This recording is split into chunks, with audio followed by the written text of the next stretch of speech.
Զորություն եմ կամենում համայն հայությանը։ Ուրեմն իմ զոր հայր, ես սահմանադրության վերաբերյալ հարց ունեմ սահմանադրությունը փոխող թուրքի պատվիրակներին ու այդ սահմանադրության փոփոխման աջակից դավաճաններին բոլոր։ Ուրեմն տեսեք, եւ խաղաղության այդ կեղծ միակողմանի կեղծ պատրանքների կերակրման համար ու ներկայացնում եմ հետևյալ փաստերը։ Ուրեմն Հայաստանի Հանրապետությունը չգիտես ինչու կոչում է դա պետական գաղտնիք ու գաղտնիք էդեր խաղաղության համաձայնության մեջ Ադրբեջանի ու Հայաստանի միջև, բայց Ադրբեջանը չի թաքցնում, որովհետև Ադրբեջանի միայն Նիկոլի սուտ խոստումները բավական չէ, իրան նաև հանրային արձագանքն է կարևոր։ Ու Ադրբեջանը այդ կետերը ասում է 3 կետ է խաղաղության հիմնական կետերը։ Առաջինը խաղաղության կետն է Ադրբեջանի տարածքային պահանջները բավարարել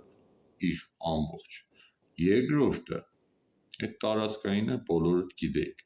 Երկրորդը Ադրբեջանը ասում է, քանի որ այսքան տարի հայերը օկուպացրել էին ադրբեջանական Արցախը, որը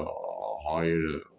ընդունել են, որ օկուպացրել են, չէ, ընդունել չէ, մեր ղեկավարը, իշխանություն կառավարությունը, ոչ բարով, ու հետևաբար պիտի փոխհատուցեն Արցախի օկուպացիայի համար, վերակառուցման համար, անգամ կատարած ռազմական գործողությունների համար, զոհվածների ընտանիքներին եւ այլն, եւ դա տրիլիարդավոր դոլարներ, չգիտեմ ինչքան փոխհատուցումներ, որ մենք սա հայերով մեր ունեցվածքը վաճառենք, Ադրբեջանին գերի ենք ընկնելու միայն Նիկոլի որոշման շնորհիվ, որովհետև այդ գումարը հաստատ չենք կարողանա փոխհատուցել։ Եվ երրորդ ամենակարևորը, տեսեք, ոչ միայն հողերը, ոչ միայն փողերը, այլ ամենակարևորն ասում է, որ Արցախում ռազմական հանցագործություն կա գործած բոլոր ռազմական հանցագործները, մեր պատերազմի մասնակիցները, քանի որ Ադրբեջանի տարածքում են հանցանքը գործել,